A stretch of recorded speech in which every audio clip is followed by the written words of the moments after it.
This is an episode of Unconfined, the podcast of the Johns Hopkins Center for a Livable Future in Baltimore, Maryland.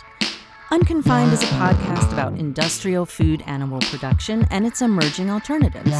You can find us online at clf.jhsph.edu. Mike Milley is our sound engineer and produced our theme music.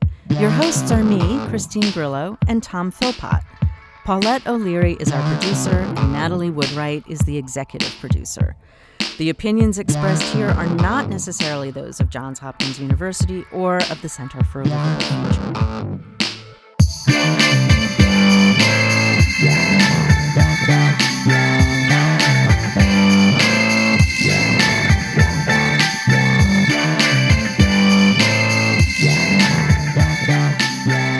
On today's episode of Unconfined, we're interviewing Leo Horrigan about his new book, What If Soil Microbes Mattered? Our Health Depends on Them. Leo is a food system correspondent who has worked at the Center for a Livable Future for more than 20 years. And last year I interviewed him for episode 7, launching our series on regenerative agriculture. This new book is sort of a companion piece to the book he wrote in 2023, which was titled, What If CAFOs Were History? Welcome, Leo, and thank you for joining us on Unconfined. Thanks for having me. Sure. When we talked last time, we talked a lot about the scientific processes undertaken by microbes and the amazing services that the microbes provide for people and plants. We talked about exudates and microaggregates and mycorrhizal fungi, and if you're really interested in that, go back and listen to episode 7. This time, I thought we could start this conversation by zooming out and talking about why you wrote this book. The title is What If Soil Microbes Mattered? Our Health Depends on Them. So are you begging the question and suggesting that soil microbes don't matter or that we act as if they don't matter? Yeah, well, I think the title refers to the fact that in mainstream agriculture, microbes aren't really in the picture kind of. We don't test for microbes, or your conventional soil tests don't test for microbes. So, and you kind of like, you don't adjust something if you haven't tested to see what's going on with it. So we test more for the chemical components of the soil. And so microbes have been ignored, but there's been a lot of research going on for decades now into the functions of microbes in the soil. And that, now there are people who know, including a lot of farmers who know that they're important. And I have always been interested in gardening and farming, and I always hear the term soil health, but I didn't really know what that meant exactly. It just sounded good, I thought. And now I feel like I understand that if a soil is to be healthy, it means that the microbiome is healthy, that there's an abundance and a diversity of these microbes that have this very important symbiosis with plants. And if you don't have that, then the plants are not going to thrive as much as they could otherwise. Right. So traditionally, we're doing all those tests for NPK. Yeah, exactly. And you're saying maybe there's a new kind of testing. Yeah, there is. There's biological testing that you can do. And the thing about it is the test, not only do they only test for the chemical component, but they only find what's in the solution, what we call the soil solution, which is something that's readily available it's the only way the nutrients are readily available to the plant, because usually the plant has to get those nutrients from microbes, because microbes have the enzymes to break down the physical components of the soil and acquire those nutrients. And so because we're only measuring that, sometimes these soil tests inaccurately say we have a deficiency of something when we really don't have a deficiency.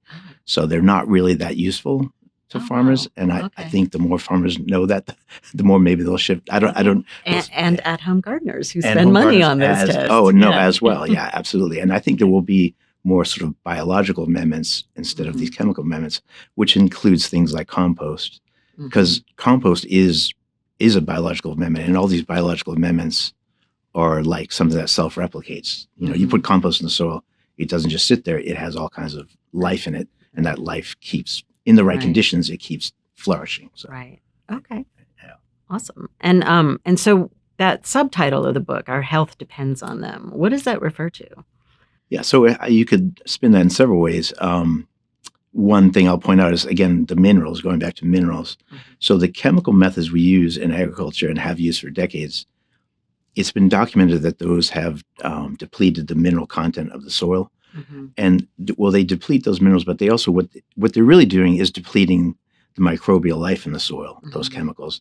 because usually most soils don't have a deficiency of the nutrients that plants need. What is missing is the biology that Right. goes and gets those nutrients. Mhm. So we're kind of like thinking we have a deficiency when really it's just that the nutrients are bound up in places that only microbes can access them. So Mhm.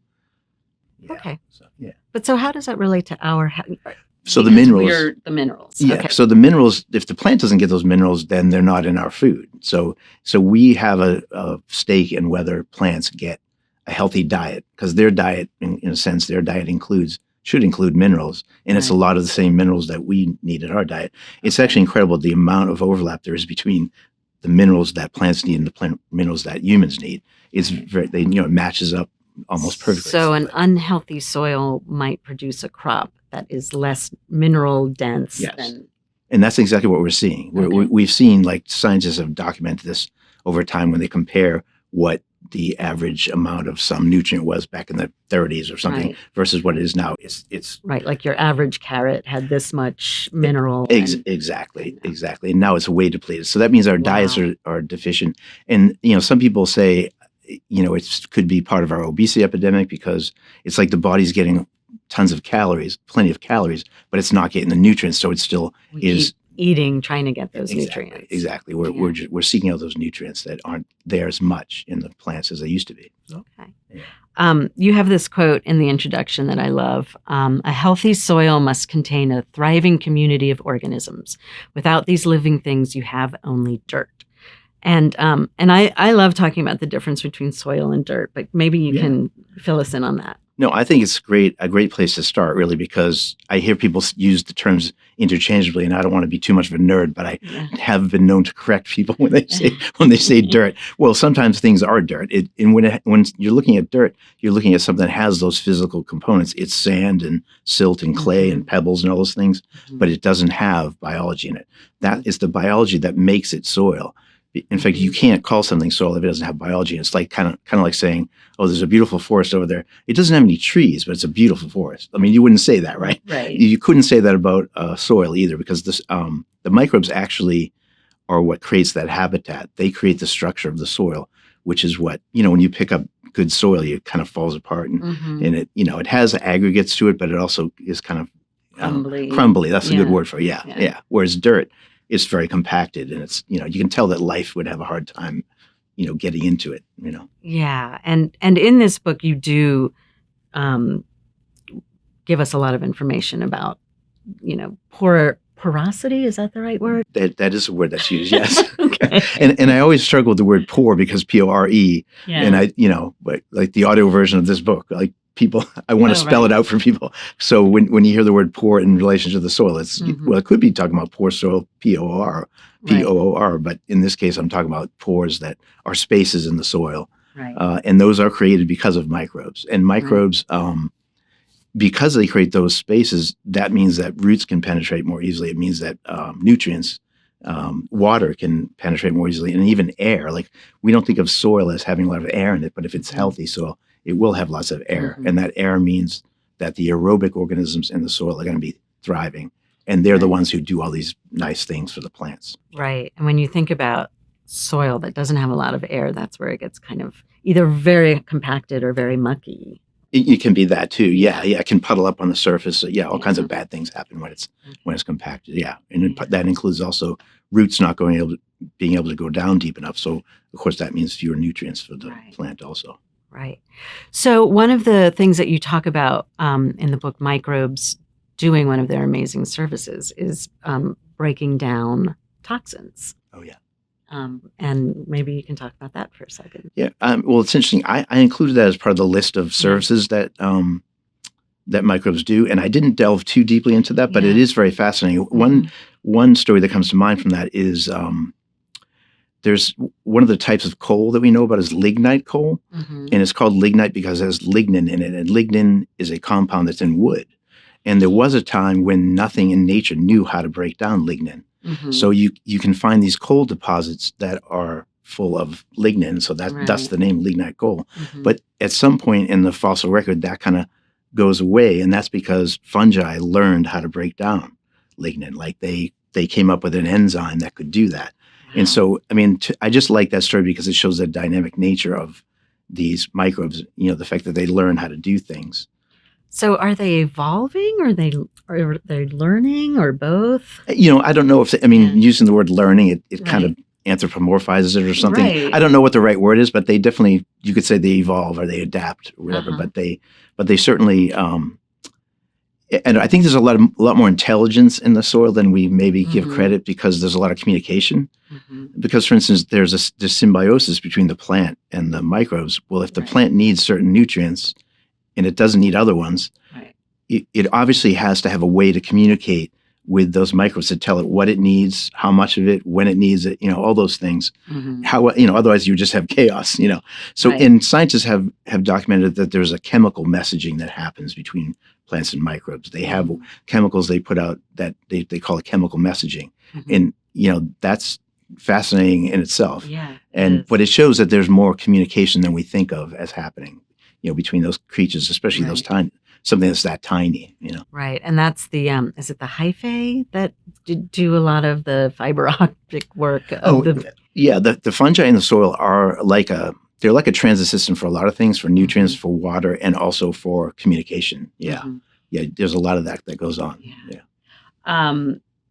So you also but it's a really interesting thing to think about. Or do you think we're at the beginning of exploring how fungi can break down materials? Yeah. I feel like my reading of the science is a lot has been learned, but there's always lots of questions.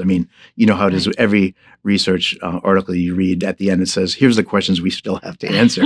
And, I think any scientist who's delving into that would say there's tons of questions left. Yeah. But what we know about it already kind of like shows that we should have been paying attention to the biology all along. Mhm. And really, I would put it this way.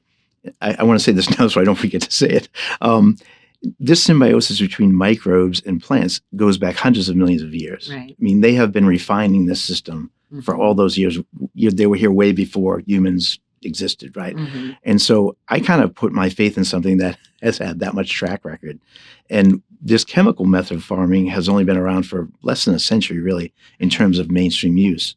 Mhm. So that's really an experiment. It's very much in its infant stages, kind of, And and I think if it were actually an experiment, if this had been an experiment, I think it probably would have been called off a long time ago for ethical reasons, Right. because of all the risks that it's putting Mhm. people in. And once people start seeing what these microbes can do and how they create habitat, they defend the plant from Mhm. disease, and they also provide food for the plant. Mhm.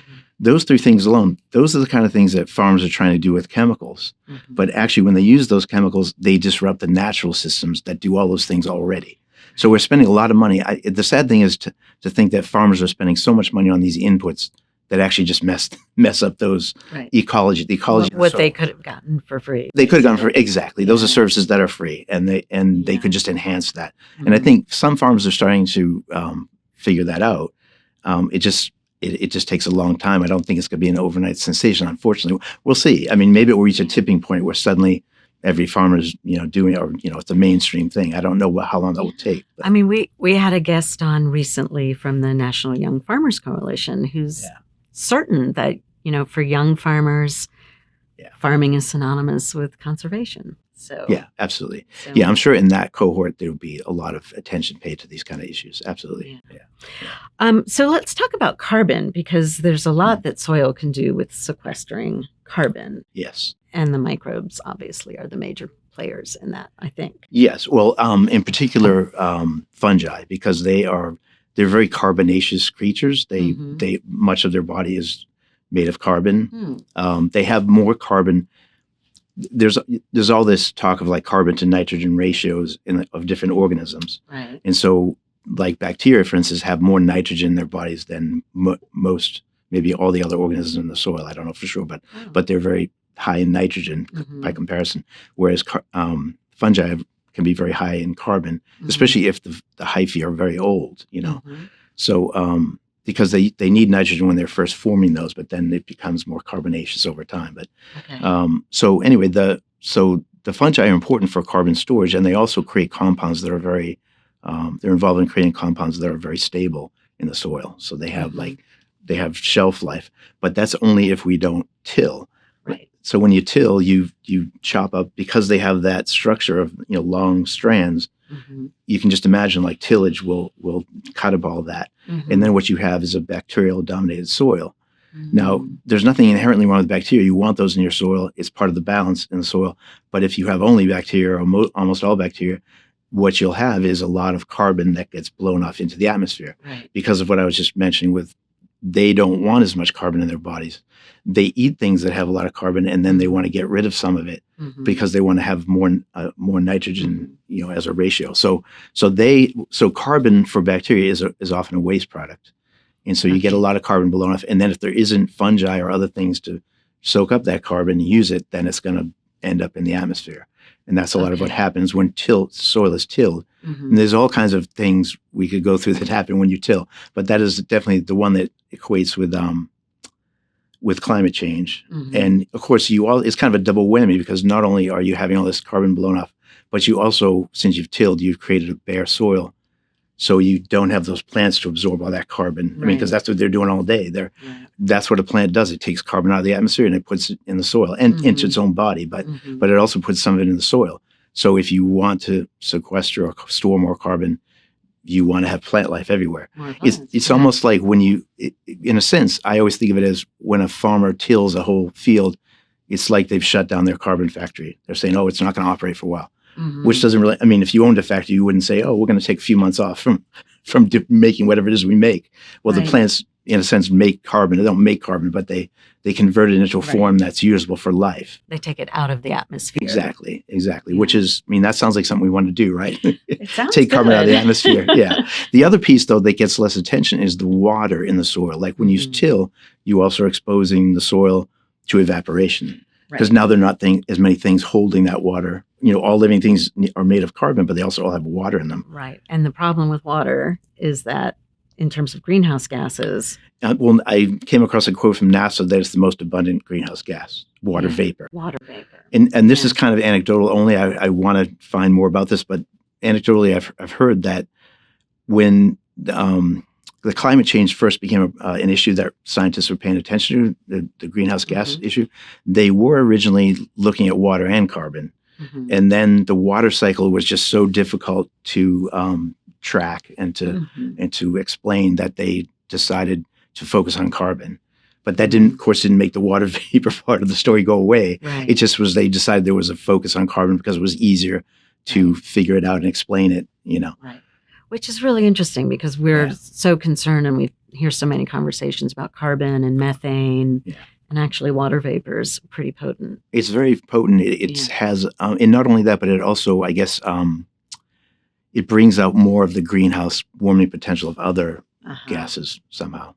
Okay. So it's a real issue, and it's interesting though because the things you would do to get more carbon back in the soil would also get more water back in. Mm-hmm. So you get right now you're getting a double whammy because you're putting more carbon, more water in the atmosphere. Mm-hmm. But if you did better methodologies in your farming, you would get both of those staying in the soil, but also you'd be building up more of it. Right. So in building healthy soil, you're doing better things for the climate. Without any doubt. Yeah. And it also, I think it's been undercounted. The soil has been sort of undervalued as a carbon sink. Right. Because a lot of times people assume that soil is like 6 inches deep, let's say. That's some of I think some of the models will just say, soil is 6 inches deep, so therefore it can hold this much carbon, right? Mm-hmm. But that's only a function of the fact that we till. A lot of the tillage happens at 6 inches. Like the implement goes down 6 inches, it creates a compaction layer at 6 inches. So then nothing can get down into that compaction. So that's why the soil doesn't get deeper. Right. Yeah. Okay. So one of the longer chapters in the book is titled Industrial Farming Breaks Up a Beautiful Plant Microbe Marriage. And then the chapter that comes right after that is titled Regenerative Farming Emphasizes the Soil Food Web. And those seem to me like the heart of the book. Like, here's what's wrong with what we're doing, and here's how we fix it, and maybe even go beyond fixing it. Right. And so, like, if there were just a few things you wanted people to understand about those two topics, industrial farming and regeneration, what do you want people to take away from this book? Well, it's funny because it's depressing to research the industrial side of it and the chemical agriculture side. Yeah. But I would just say to people, if you're reading through that and you're depressed, you can jump ahead to the regenerative or just know that it's coming up soon. Just trust me, it's bad. Skip that chapter. Exactly. And that is sort of like the model in a lot of documentary films, right? You give them the doom and gloom, and then you say, but there's a, but it is true. It's not like this regenerative ag thing is like made up. I mean, there are people out there who are already doing it. It's not just theoretical. And actually, that's one of the reasons I was drawn to it, is that it has a very clear set of principles that kind of apply anywhere. I mean, they have to be adapted to a local condition. But, if you tell somebody, hey, it's good to not till, I mean, that means the same thing anywhere. I mean, on any continent or wherever. Right. So, the reasons for that are the same really anywhere. So that's a good thing about it. And okay, so when you get to the regenerative side, I mean, it all comes back to kind of the mindset. It's always a mindset, really. Like in chemical agriculture, it's kind of like a straight line kind of thinking. It's like, oh, there's a pest. How do I kill it? What's the chemical that will kill that? And it kind of, it has sort of an internal logic to it. It makes sense. There's something I need to kill because it's harming my crop. Right. But that doesn't look at, well, what are the collateral damage? What's the collateral damage you're doing by using that chemical? And that's kind of what's happening. And again, it's disrupting natural systems that already take care of that stuff. Right. So really, it's almost like we need to, instead of being on offense, be on the offensive. We just need to learn, like mimic nature, and learn how it deals with those things. Because you're going to have some insect pests and some pathogens in the soil. It's not a matter of whether you have them or not. It's whether or not they're out of control. Right. So part of it is we need to get out of the way and facilitate. Ways. Yeah. And what I've realized, though, I used to think, humans, we mess up everything when we get involved. But it doesn't necessarily have to be that way. We can actually be, some human intervention has been great especially when you're dealing with an ecosystem that's very depleted, very degraded.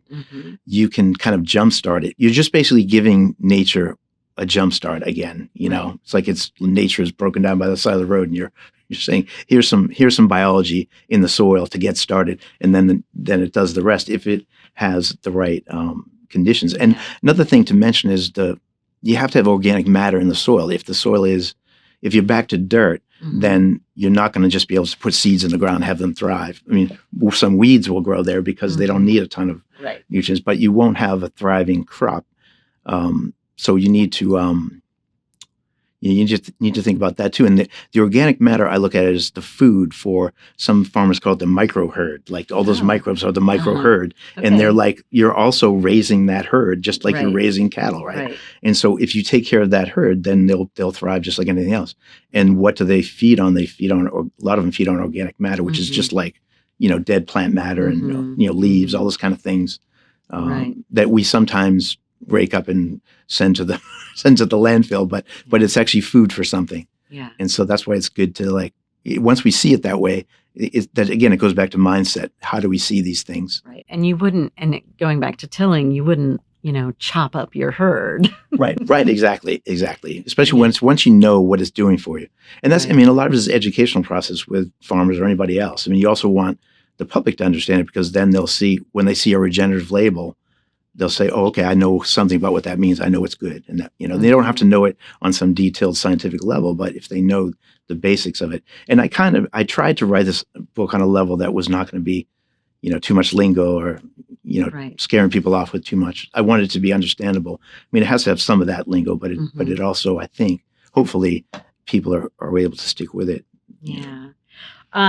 So I think we talked about this a little bit already, but the sustainability versus regeneration. Yeah.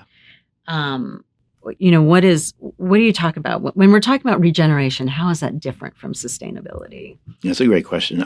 So we made a film a few years back called Growing Solutions. And in that process, we interviewed a guy named Gabe Brown, who has a ranch out in North Dakota. And he's kind of one of the leading lights in regenerative agriculture. And he said something that stuck with me. He said, why would I want to sustain a degraded resource?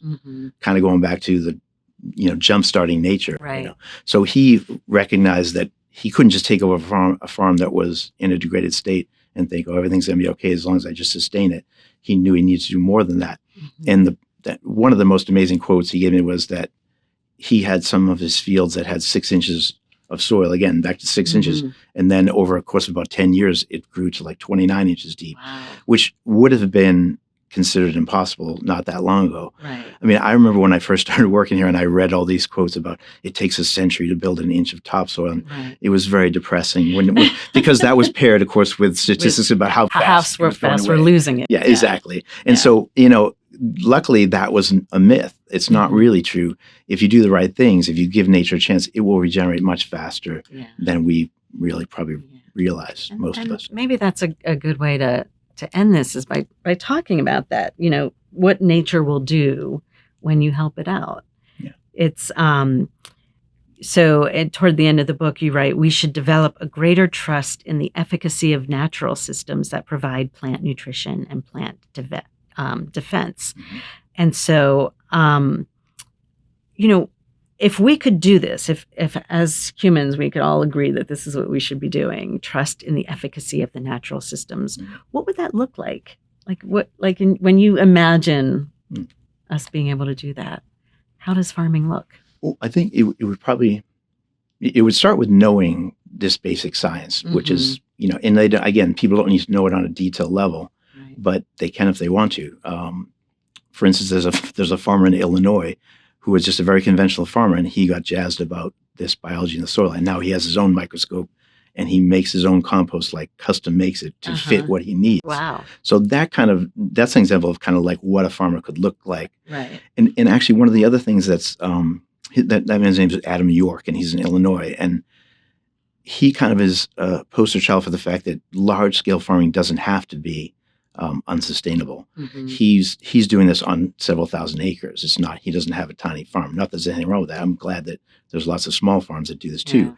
Yeah. But if we only had small farms doing this and all the big farms were still doing chemical agriculture, we'd be in a world of hurt still. Right. So, and I mean, it's kind of where we are at now, but hopefully more of those large scale farmers shift. Mm-hmm. And so that would be part of it, is like the large scale farmers getting on board. Mm-hmm. And some of them already are. And so they're kind of like, they're showing the way to their cohort of people who have large farms.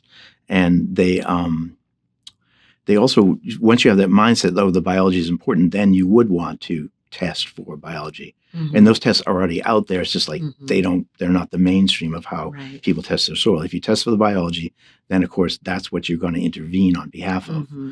You'll see, I don't have enough fungi in my soil. How do I get more of that in there? Right.